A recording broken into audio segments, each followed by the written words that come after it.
By the time we got around to recording this show, we expected to be able to debrief the 2020 Iowa caucuses. Hi, I'm Scott Ott, and this is Stephen Green and Bill Whittle. Thanks to the members at BillWhittle.com for making this episode of Right Angle possible, as well as our buddies over at the Patriot Post, America's News Digest. Check them out. There's a link in the description below. Guys, this was going to be my topic for this week. And as we sit here now, many, many hours after the caucus closed in Iowa, we still have exactly zero results. They say within the next couple of hours as we record this that they are going to release a majority of the results, a phrase that doesn't even make any sense to me. Useless. So that apparently some Democrats will be able to claim that they have a majority of the results that have been released. But in any case, Stephen Green, this, according to Tom Perez, the DNC chairman, was going to be a marvel of modern technology, cyberly secure and just easy to use system for those 1,700 caucus locations to be able to report in their results. What's happening? I don't know. It's so great.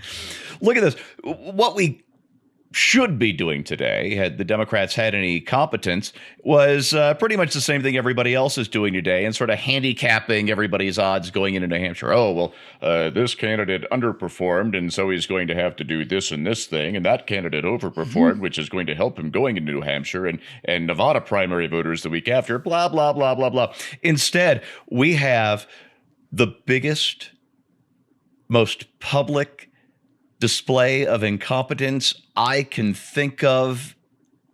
What do we compare this to? Iowa's been holding this caucus. Iowa Democrats been holding this caucus every 4 years since 1972. It's almost 50 years now, and they tried to write an app, and it didn't work.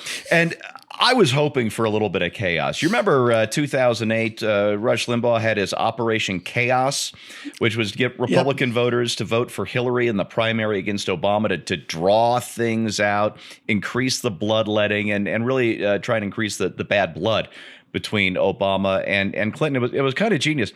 Well, this is Operation Chaos again, except the Democrats did it to themselves. It's completely self-inflicted, and I saw it coming. I don't know if you read any of the stuff I did for PJ Media on Monday before any of the voting started, caucusing started, but I did a drunk blog, of course, during the whole thing, and wow, that went from being a 90-minute drunk blog to going on for like 4.5 hours. It was great. And before that, I wrote a little primer explaining how the Iowa caucuses are supposed to function. But I made a joke in there because I really did expect things to go tango uniform. I really did expect problems and chaos. And I said that this is how it's supposed to work right up until the infinite number of monkeys with an infinite number of wrenches go to work on the democratic process. Well, when I wrote that, I was expecting some problems. But Scott, this is so far beyond anything I could have expected, imagined, dreamt, hoped, and prayed for. This is Donald Trump's victory lap, and he didn't even have to get out from behind a desk to take it. It's just insane what a gift this is, really, to the entire GOP, and it is courtesy of Tom Perez and his DNC. Thank you, Tom. Bill Whittle, it strikes me that the fact that you're moving to a new technology to gather and tabulate the votes in the caucuses is an inadequate. I mean, perhaps it's a necessary part of the explanation for this, but not sufficient because you would think that even at the most rudimentary level, when you're introducing some new technology, there would always be a plan B. And naturally, plan B is what they've been doing since 1972. So it's not like they have to come up with some sort of elaborate plan B. It's just like, okay, well, if the new technology doesn't work, we'll just fall back on the way we've been doing it.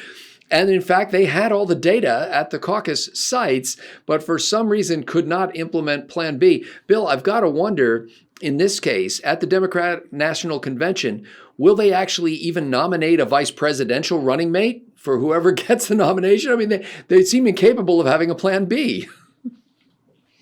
You guys are laughing like this is really hilarious, but I want to tell you and the rest of the American people something. I don't want you to forget this. The Iowa caucus results did not commit suicide, okay? They did not commit suicide. It's obvious to everybody that this is something that we really ought to be taking very, very seriously. I think and the most Steve is likely going to get explanation deep into that in his episode, by the way. Oh, I really am. I'm so. looking forward to it. I've just had some contacts in 4chan and guys who really understand the web. And so far, the little that we know is that the Biden campaign hacked the app in order to show that Bernie Sanders would not receive any votes, but simultaneously, Buttigieg hacked the app to make sure that Biden wouldn't receive any votes. Warren hacked the app to make sure that Buttigieg wouldn't receive any votes. And then Bernie hacked the app to make sure that Warren wouldn't receive any votes. All of the hacks were successful. Nobody received any votes. And so what could possibly go wrong? You know what's beautiful about this, Scott? This is a great example of conservatism, not Republicans, not Republican candidates, not Donald Trump or anything. It's a really great example of Republican philosophy. And the Republican philosophy is sometimes when you have something that is simple and reliable, changing it is not a good idea. If it ain't broke, don't fix it. That's really what it comes down to. This fundamental simple logic, if it ain't broke, don't fix it, goes right over the heads of the progressives. This is going to be new. It's going to be an app, and it's going to be awesome. It's going to be electronic, and it's not going to work. Okay, so what is so bad about walking into a ballot booth and putting little dots on a piece of paper? Because the pieces of paper can be collected and then they can be counted. And they can be counted with somebody looking over your shoulder. And they can be counted again. And you can find out what it takes. And yes, it takes longer that way. But it doesn't take as long as it takes for an app, because an app can instantaneously result in no results whatsoever. So this is the entire point about the whole thing. This ought to show us in a way that nothing else really could, that this idea about electronic voting and app voting and early voting and absentee ballots, all of this stuff is promoted by the Democrats because it allows fraud. And just because incompetence entered into the mix is not a question. When you have a system that is this open, designed this open for fraud, sooner or later, incompetence is going to come in and steal the results right away from you. It's going to come in and steal the election. We, as a country, should have if we have to have a constitutional amendment for it, then I'm fine with that too. Voting in this country should be on paper ballots, and they need to be on paper ballots that are then placed into a lockbox so that there is a paper trail that everybody can follow. And if this doesn't show you what the potential misuse of the system is, then nothing will. They will learn precisely zero lessons from this. But if we don't, we should be ashamed of ourselves, and we'll be responsible for whatever trouble may come to us. But the Iowa results did not commit suicide. Well, the only results I've seen so far, and I think I saw this reported in the Washington Post, I'm not sure about that, is that the expectation that perhaps some 300,000 people would turn out for the Iowa caucuses, the Democratic caucuses, a great flood of people engaged in the process because of the clear and present danger that Donald Trump presents to the American democracy, as they would call it. That apparently did not come to pass. In fact, it said the chairman of the state party said that they look like they were about on track to have the same turnout that they had in 2016, which was roughly 170,000 caucus goers, nowhere near the 300,000 that they had been predicting, and in fact, not even close to the 2008 total of 240,000 when Barack Obama eventually received the nomination from the Democratic Party. But I'm going to go counter to Bill on this one, but only partially. I actually don't care how they do this. I don't care at all. It is no part of the process in the Constitution of electing the President of the United States. There are no parties. There are no primaries. There are no conventions. There are no processes by which the federal government has to be involved in how the Democratic Party chooses its nominee. I don't care if they flip a coin.